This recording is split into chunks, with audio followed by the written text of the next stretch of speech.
Hi, today we're going to be flying on Qantas' brand new Airbus A321XLR, and today I'll be traveling on a Qantas Boeing 737 in both business and economy.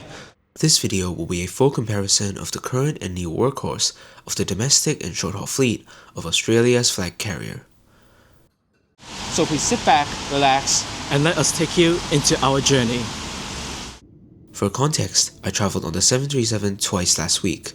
First in business class from Sydney to Adelaide, then in economy from Adelaide to Melbourne. Today I'm flying on the new Airbus A321XLR with my friend and fellow enthusiast, Noodle Cup K. I'll be trying the business cabin and he's testing out economy. We're now at Melbourne Airport, checking in for our flight at the premium lane thanks to my new Qantas Silver status, though it was equally as busy as the standard lane in the busy morning rush.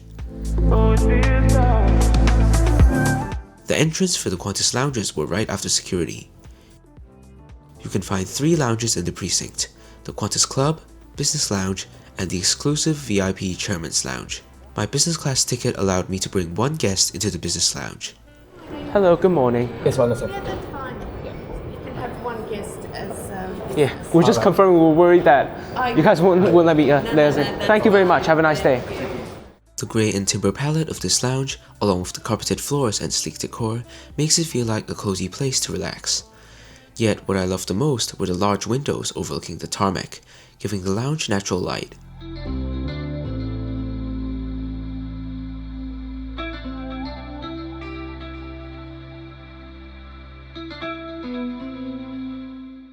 The self-serve breakfast bar provides a decent selection, such as scrambled eggs and sausages. I particularly appreciate how spring onions and chili flakes were available for garnish, adding different flavors into my eggs, other than just salt and pepper. Of course, it's not an Australian lounge without barista-made coffee. To some, this is a nice breakfast to start the day. I particularly enjoyed the unique combination between the eggs, spring onions, and chili flakes.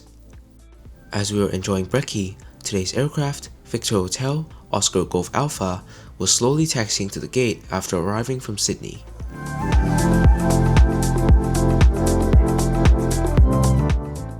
This shiny new Airbus A321XLR is the first of its kind in the Asia Pacific region, capable of flying 8,700 kilometers non-stop. We made our way to the gate and split paths as each of us boarded the aircraft. Hi, good morning, how are you? good, yourself. Hello, keep coming please. Thank you very much. Thank you. Hi, good morning, how are you? Hi. Good morning. Thanks, Mr. Leung. Thank you. The new business cabin has 20 seats across 5 rows in a 2-2 layout. I'm seated in seat 1F. The cabin lighting really makes the new red leather seats look neat and polished. Behind this, the 180 recoil seats are laid out in the typical 3-3 configuration, designed by David Caon across 30 rows. I was seated all the way in the back in seat 35A. Meanwhile, the 2 other me's are ready to show you what's on the 737.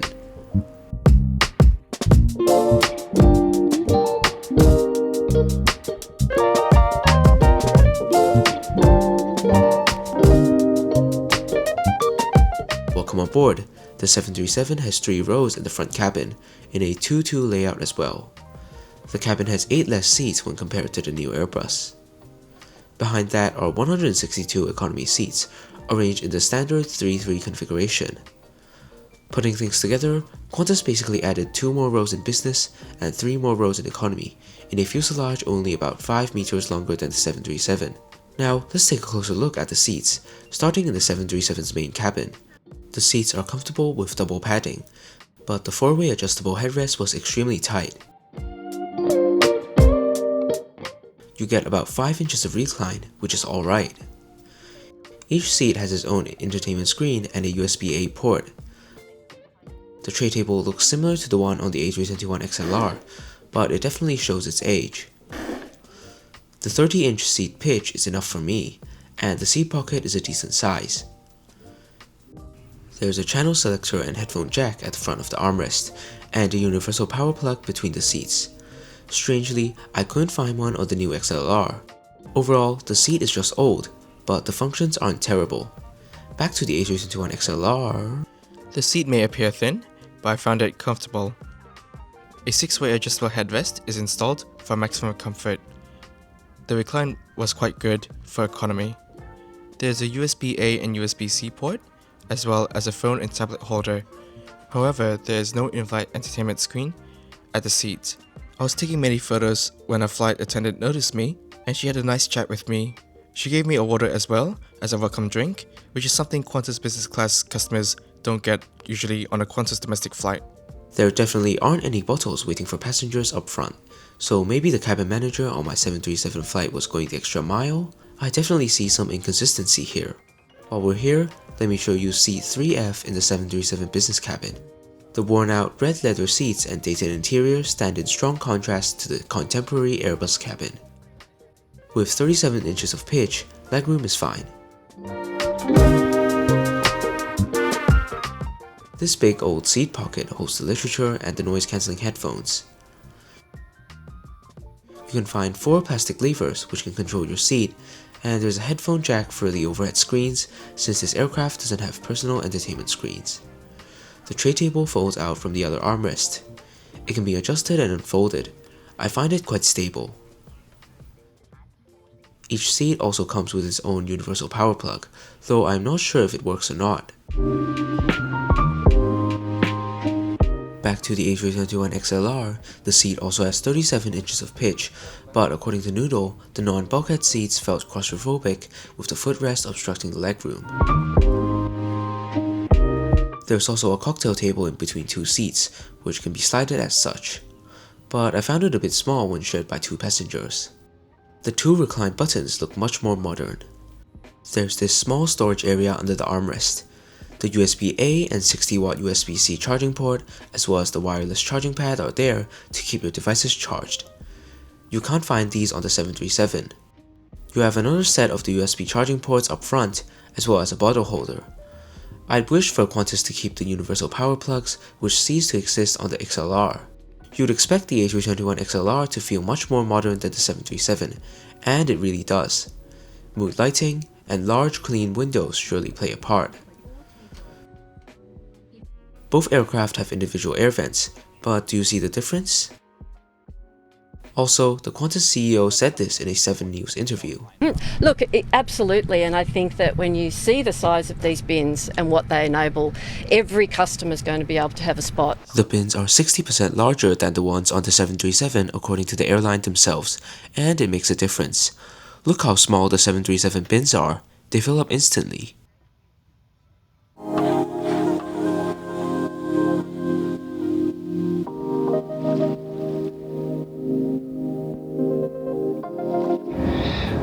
Due to the weather in Melbourne, there's quite a queue of aircraft waiting to get airborne. We can count 5 or 6 aircraft ahead of us in the queue for takeoff, so maybe a little bit longer before we actually get airborne and underway. As you heard the captain say, our flight was delayed due to winds, causing a 15-minute late departure. Now enjoy that crisp, yet quiet Pratt & Whitney engine accelerate.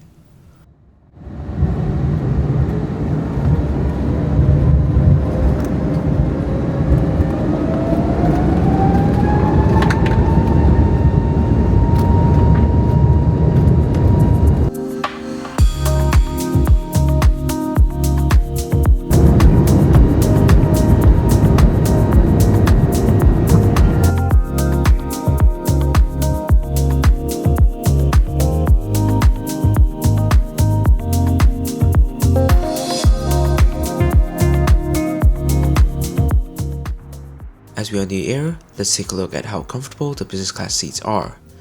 The 5 inches of recline on the XLR is comfortable enough for the 1-hour hop, though it's a downgrade from the 8 inches on the 737, which got me snoozing off in no time.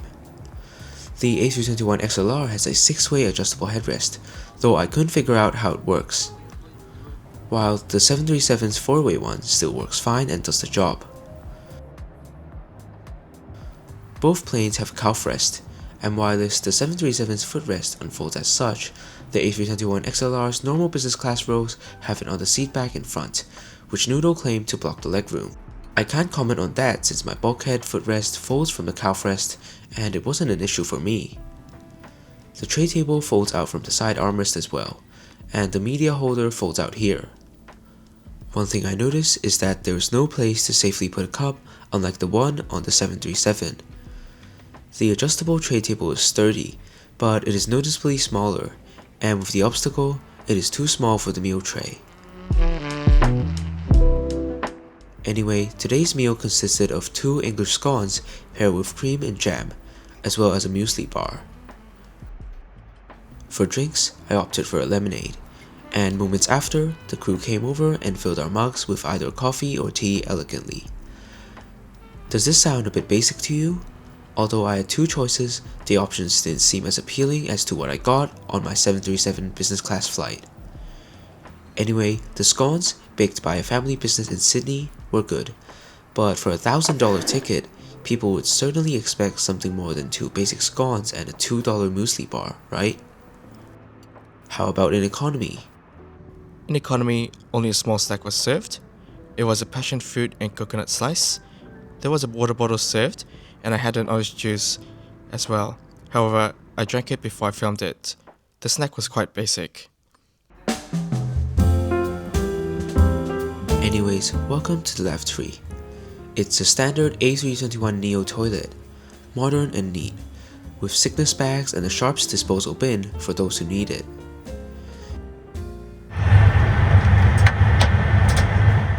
Here's a hot topic among frequent flyers. 90 passengers have to share one lavatory in economy class on the XLR, which is the worst in the Qantas fleet. Thankfully, starting from the 4th delivery, the airline will fix this by adding a 3rd lavatory in the main cabin.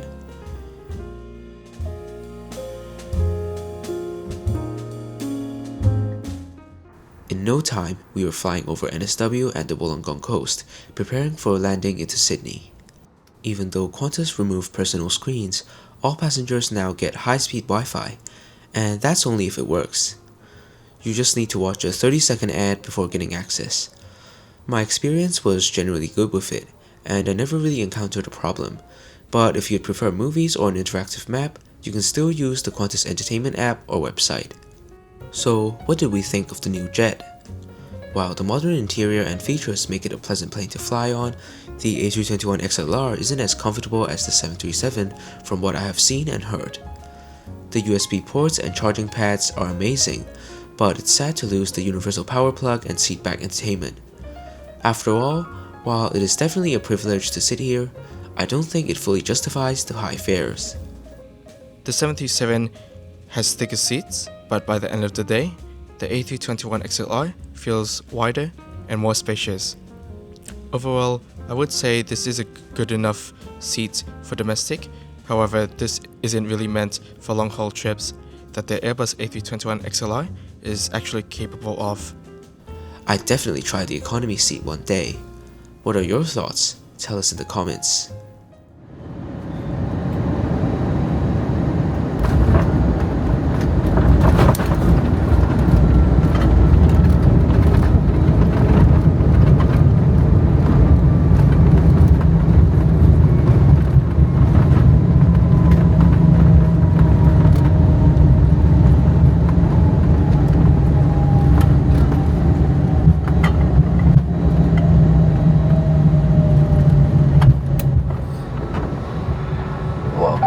Sydney, Gadigal country. The current time is 10 minutes past 11 AM. Please remain seated with your seatbelts fastened until the seatbelt sign is off, and take care when opening the overhead lockers, as your bags may have moved or could fall out. Before leaving, check your seats and seat pockets for any personal items. Smoking, vaping and the use of e-cigarettes is not permitted while disembarking or throughout the terminal. Thank you for watching this video. I deeply apologize for missing some shots, as it was surely challenging to film everything on a 1-hour flight, and I appreciate you watching till the end. If you enjoyed it or would like to show support, subscribe to the channel for more travel content. I'll see you in the next one. And on behalf of all of us here at Qantas and One World, thanks for choosing to fly with us on our new A321XLR aircraft. If you're visiting Sydney, enjoy your stay, and for those returning, welcome home.